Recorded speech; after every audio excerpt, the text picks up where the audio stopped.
지난 대선 당시 안철수 후보가 대표로 있던 국민의당이 국가부채 관련 안 후보의 발언을 지적한 연구원을 고발한 적이 있습니다. 이 사건이 최근 기소 의견으로 검찰에 넘어가 논란이 일고 있습니다. 안 후보가 D4라는 존재하지 않는 국가부채 개념을 만들었다는 연구원의 발언이 문제가 된 겁니다. 연구원이 틀린 말을 했던 건지 박희재 기자가 팩트체크했습니다. 이 국가부채라는 게 D1, D2, D3, D4가 있잖아요. 근데 D1은 국가 채무고요. D2 같으면은 이제 공공기관의 부채까지 합친 것. D3는 공기업, 그죠? 공기업의 부채.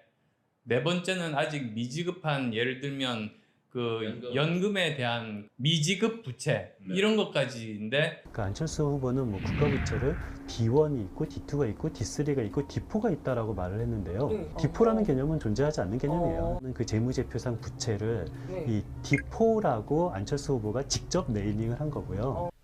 대통령 선거를 두 달 앞뒀던 지난 1월, 안철수 당시 대선 후보와 국가재정을 연구하는 민간연구소 연구원 사이에 논쟁이 벌어졌습니다. 국가부채 개념인 D4가 존재하느냐 마느냐가 핵심 내용이었습니다. 안 의원이 대표로 있던 국민의당은 D4가 국제통화기금, IMF와 세계은행 등에서 사용하는 개념이라며 해당 연구원을 검찰에 고발했습니다. 허위 사실을 퍼뜨리고 명예를 훼손했다는 이유였는데 5달 동안 수사해온 경찰은 얼마 전 기소 의견으로 사건을 검찰에 넘겼습니다. D4는 존재하지 않는 개념, 틀린 말일까? 기획재정부와 IMF가 분류한 국가부채 유형을 비교해봤습니다.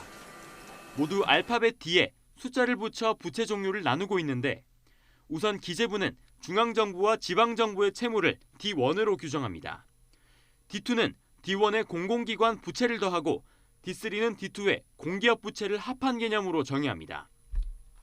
이렇게 채무를 가진 주체를 기준으로 국가부채를 분류한 기재부와 달리 IMF는 채무 종류를 기준으로 삼습니다. IMF 기준으로 D1이란 채무증권과 대출 채무를 뜻합니다. D2는 D1의 통화와 예금 등을 더하고 D3는 D2의 미지급 계정을, D4는 D3의 연금 부채 등을 더한 걸 의미합니다. 기재부와 IMF의 국가부채 표현 방식은 같지만 내용은 완전히 다른 겁니다. 기재부는 YTN과의 통화에서 정부가 정의하고 있는 국가부채 용어와 IMF 용어는 겉만 같을 뿐 내용은 전혀 다르다고 설명했습니다. 안 의원의 주장대로 D4는 실제 IMF와 세계은행 등에서 쓰는 용어가 맞습니다. 하지만 안 의원은 유튜브 방송에서 국가부채 개념을 언급할 때 기재부 기준을 적용했고 그 기준대로라면 D4라는 용어는 존재하지 않습니다. 다만 해당 내용에 대한 검찰 수사가 진행되고 있는 만큼 안 의원이 없는 개념을 만들어냈다는 연구원 주장에 대한 참거짓 판단은 보류합니다. YTN 박희재입니다.